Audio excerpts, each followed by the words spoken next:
No dia 24 de junho de 1947, o piloto norte-americano Kenneth Arnold levantava voo do aeroporto de Chehalis, no estado de Washington, para tentar localizar um avião que havia desaparecido.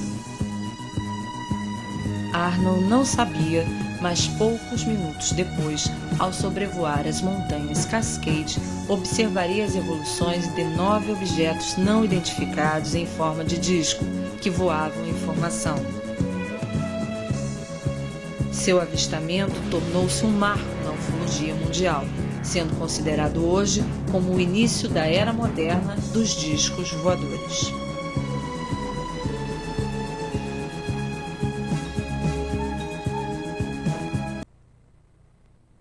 O primeiro avistamento que eu tive foi em Vassouras, no ano de 47, o mês acho que foi julho, quando 3h30 da tarde eu estava na nossa horta, nós tínhamos uma chácara, colhendo alface, essas coisas para o jantar. Quando eu vi um brilho, e levantei os olhos e vi passando um objeto brilhante, metálico, circular, sem ruído. Fiquei profundamente impressionada e teve pensamentos assim, como primeiro, o que é isso? Aí veio uma ideia muito clara na minha cabeça. Isso não é daqui, isso não é da nossa terra. E eu penso que acrescentei que nunca mais vou esquecer isso que eu vi hoje. E de fato, com essa idade toda que eu estou hoje, mais de 80 anos, não esqueci, no mínimo detalhe, o que eu vi naquele dia em Vassouras. O primeiro caso brasileiro que teve, entretanto, repercussão pública ocorreu no dia 7 de maio de 1952, quando foram conseguidas várias fotos de um disco voador a partir da Barra da Tijuca, na cidade do Rio de Janeiro. O OVNI foi visto sobrevoando a região da Pedra da Gávea e em seguida rumou em direção ao oceano, desaparecendo em questão de segundos.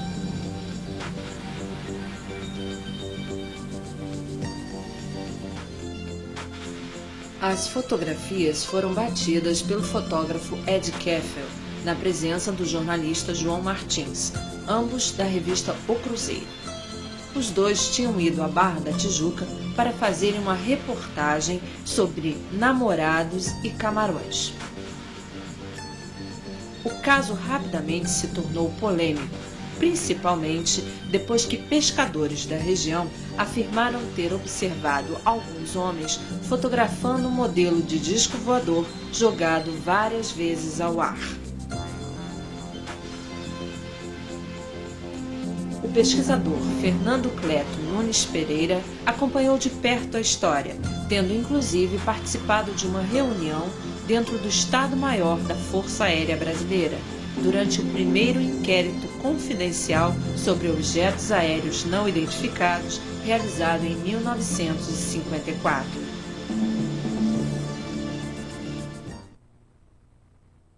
O coronel João Adil de Oliveira, em determinado momento, pediu um dossiê e veio um sargento trazendo. Colocou o dossiê sobre a mesa, e ele foi aberto e dele caiu um disco voador igualzinho ao fotografado na Barra da Tijuca, feito em madeira. E houve um silêncio muito grande na sala, e eu lembro que eu olhei na direção do chefe João Martins e vi que o João Martins ficou vermelho.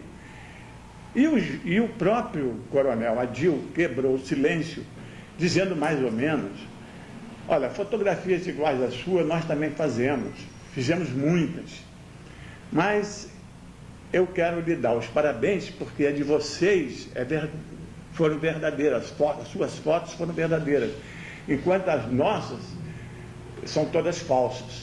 E você lembra que 2 pescadores declararam terem visto homens jogando prato para o ar e fotografando, foi verdade, porque esses homens eram da Força Aérea, fomos nós que fomos para lá.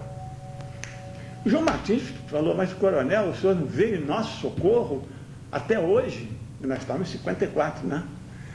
Aí o coronel disse, infelizmente, fotografia não constitui prova pública.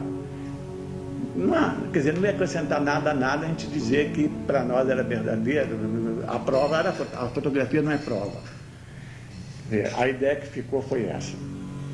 Posteriormente, eu fiz uma camaradagem com o coronel, acompanhei todo o inquérito, levou até o fim do ano, até 30 de dezembro, e ele então depois me confessou. Antes da reunião, ele fez uma conferência, o coronel Adil fez uma conferência na Escola Técnica do Exército, na Praia Vermelha, promovida pela ESG, que são ex-alunos da Escola Superior de Guerra, que foi uma das principais conferências feitas nesse país. E nesse dia, quase que é esse fato que eu vou contar, quase que um general se apresenta para contar o que eu vou contar agora. Um dos fatos que levou, que o coronel me disse, que levou ele a não ter dúvida, além de todos os estudos técnicos da FAB, é que quando um avião desceu nos Afonso, que tinha passado nas proximidades, vamos dizer, naquele trajeto da Pedra da Gávea, nas proximidades, quando o cadete desceu, fez um relatório dizendo que tinha visto um objeto, ele sem saber ainda que tinha sido fotografado, e descreve o objeto como depois as fotografias revelaram. E depois que as fotografias foram publicadas, um general procurou, que estava numa missão muito especial na Barra e confidencial, ele não poderia declarar que estava lá, mas que ele viu exatamente o que as fotografias mostravam. Então ele, com o depoimento de um cadete e de um general, ele fechou toda a parte técnica da discussão das fotos, do exame das fotos. E o adido militar americano, na época, declarou que as fotos eram verdadeiras.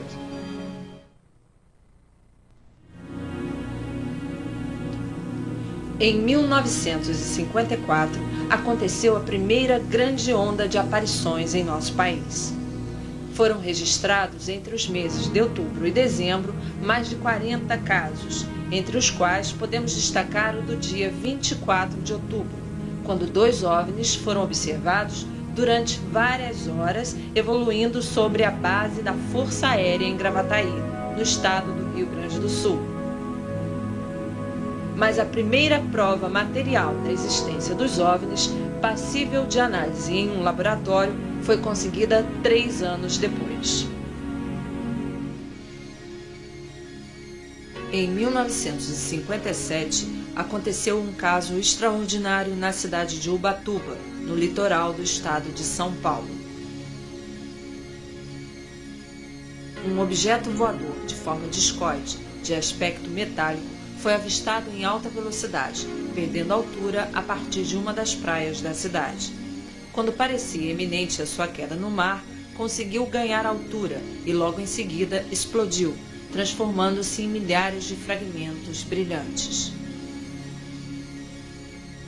Alguns chegaram a cair na praia e foram recolhidos pelas várias testemunhas.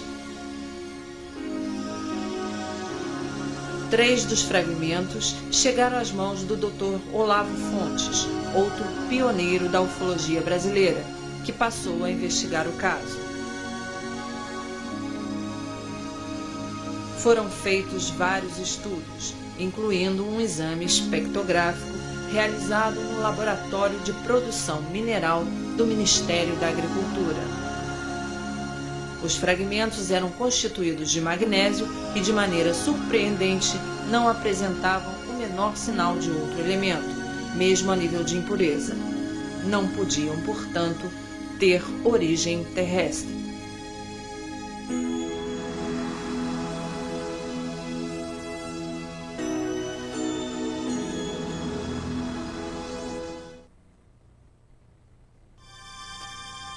Naquele mesmo ano, aconteceu em São Francisco de Sales, no estado de Minas Gerais, o primeiro caso brasileiro de contato com extraterrestres com repercussão no exterior. Na madrugada do dia 15 de outubro, o fazendeiro Antônio Vilas Boas arava a terra de sua propriedade com um trator quando foi surpreendido pela aproximação de uma nave. Em poucos minutos, o aparelho pousou e os tripulantes partiram em direção ao fazendeiro, que foi rapidamente dominado. Vilas Boas foi então levado para o interior do objeto, onde o despiram e esfregaram uma espécie de líquido, que não era oleoso, diferente de tudo que já tinha tido contato antes. Em seguida, foi levado para um outro compartimento da nave, onde só havia uma espécie de divã, e retiraram sangue a partir de 2 pontos de seu queixo. O fazendeiro foi deixado sozinho, mas alguns minutos depois surgiu uma criatura feminina de baixa estatura, totalmente nua. Os seus cabelos eram louros, olhos azuis e pele branca. Seu rosto tinha as maçãs mais salientes e os lábios eram extremamente finos. A mulher se aproximou dele e acabaram por ter uma relação sexual normal. Havia sido escolhido para algum tipo de experiência genética. Depois do ato sexual, a mulher saiu do compartimento, mas antes apontou em direção a seu ventre, para Vilas Boas e em seguida para o céu. Foram devolvidas as roupas para Antônio e os seres que pareciam também humanos ainda mostraram o interior da nave para o contatado. Vilas Boas foi conduzido para fora da nave e pôde acompanhar sua partida. Tinha terminado sua fantástica experiência. Poucos meses depois do caso Vilas Boas, um outro incidente mostraria que os discos voadores eram realmente um assunto sério. No dia 16 de janeiro de 1958, a tripulação do navio Almirante Saldanha, da Marinha Brasileira, que se encontrava fundeado nas proximidades da ilha de Trindade, observaria em pleno dia as evoluções de mais um OVNI. A bordo da embarcação estava o fotógrafo Almiro Baraúna, que conseguiu obter 4 fotografias documentando a presença do disco voador. O caso acabou sendo oficialmente confirmado pela própria Marinha, que chegou a elaborar um relatório secreto sobre o caso, dentro do qual são feitas referências inclusive a outras aparições de OVNIs na ilha, que precederam a do dia 16 de janeiro. Eu era caçador submarino e construí uma caixa estanque que não existia na época para vender e botei uma câmera dentro e andei fotografando. Teve grande sucesso. Fiz várias reportagens para o Mundo Ilustrado, para a Manchete Esportiva. E nessa época, em 58, aconteceu o Ano Geofísico Internacional. E a Marinha, cada vez que ia à Trindade, de 3 em 3 meses, levava um grupo de caça submarina para pegar exemplares que aqui na costa aqui não tem, fazer estudo do fundo do mar. E na última viagem que eles fizeram, levaram o grupo de caça submarina do qual fazia parte. Eles me convidaram para fotografar debaixo d'água. Eu digo, tá bem, não tem problema não. Caçar não caço mais. E fui com eles.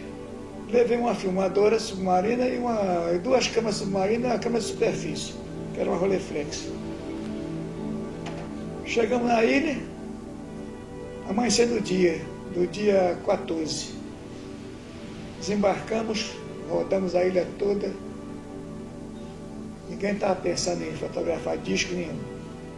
No dia do embarque, dia 16, 10 horas mais ou menos, começou o embarque. Embarcamos, eu cheguei a bordo enjoado, deitei no convés, fiquei calmamente deitado. O pessoal correndo no convés para baixo para cima, ia tubarão, não sei o que lá, e daí coisa. De repente uma gritaria terrível. Eu levantei a cabeça, olhei assim, o pessoal correndo, apontando para o horizonte. Chegou um tenente só me disse, escuta aqui, rapaz, levanta, fotografa, um objeto está voando, está em direção à ilha. Eu levantei, cheguei na murada, olhei, eu vinha só piscar de luz. Por via das dúvidas, armei a máquina e comecei a fotografar. Estava com 6 chapas na máquina. Comecei a fotografar, bati a primeira, a segunda, a terceira ele entrou atrás do Morro Desejado, esperei um pouco, ele passou, enquanto isso o pessoal está correndo. Me jogaram no chão, eu fiquei ajoelhado embaixo da murada a bater. O objeto saiu de trás do Morro Desejado, parou um pouco, e a melhor foto, aquela está mais destacada, está mais nítida. Parou um pouco, balançou, parecia um balão apagado. De repente disparou em direção ao horizonte, sumiu do mesmo lugar que ele tinha vindo. Desapareceu. Bom, depois que eu bati as fotografias, eu fiquei sentado no banco, tremia tanto que não podia falar, não sabia o que estava fazendo, fiquei abobalhado. O comandante chegou para mim e disse assim, rapaz, você fotografou o objeto? Eu digo, comandante, eu não sei, eu bati, agora se saiu, eu não sei. Você tem condição de revelar isso a bordo, esse filme? Eu digo, se tiver laboratório, eu revelo, não tem problema. Tem laboratório? Tem um laboratório aí, mas está muito abandonado, você quer dar uma vista lá embaixo? Eu digo, aí levantei, ainda meio trêmulo, fui lá eu com o capitão Viegas, capitão da aeronáutica, reformado, que fazia parte do grupo de caça submarina, né? O capitão Viegas chegou assim, será que dá, Barão? Mas eu digo, dá, deixa eu ver. Abri umas gavetas lá, tinha uns produtos químicos já duros, já muito degradados. Eu descobri metol, sulfito, digo, chega para fazer. E pôr sulfito para fixar, mas não tinha ácido acético. Eu digo, peraí, vou dar um jeito. Vinagre, a mesma coisa. Aí resolvi uma parada. O tanque não queria funcionar, eu consertei o tanque, tirei o filme, mas entrava a luz pela basculante, eles me arranjaram o cobertor, eu fechei a basculante, o capitão Viegas ficou me ajudando. Carreguei o tanque, botei uma colher de chá não tinha balança, tinha mais essa. Não tinha balança, pesava o produto químico. Eu botei uma colher de chá de metol e 3 colheres de sopa de sulfito. Fiz 500 gramas de revelador na raça. Botei no tanque e comecei a revelar. E o Viegas do meu lado com a lanterna elétrica, com um celofane verde na frente para ver o desenvolver da revelação, porque na hora que eu bati a fotografia, a câmera estava super exposta. Se eu não fosse ver pela luz verde, eu ia queimar o filme. Tudo no escuro. Eu rodando o filme, de repente ele diz a Viegas, acenda a luz verde. Ele acendeu, eu abri a ponta do filme assim, puxei, já estava escuro. Eu fechei o tanque, pode acender a luz.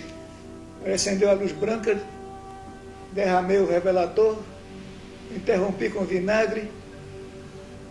10 minutos depois, fixei. Na hora que eu tirei o filme do tanque, do lado de fora tinha uma turma enorme com lupa na mão para ver o filme. Eu digo, vamos ver.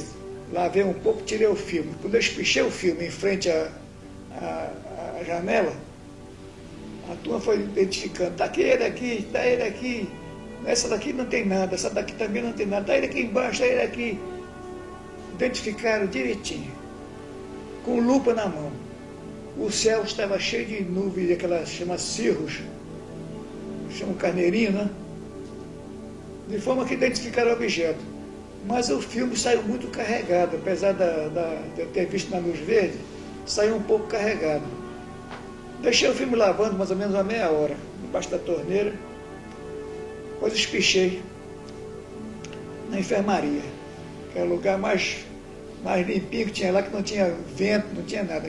Botei o filme para secar, aí que eu fui olhar meio com cuidado, bati 6 chapas, mas só 4 que tinham objeto, os outros não tinham, porque foi na hora que eu caí, do convés, a fotografia pegou o horizonte, pegou a ilha com o horizonte inclinado, e a outra pegou só o mar.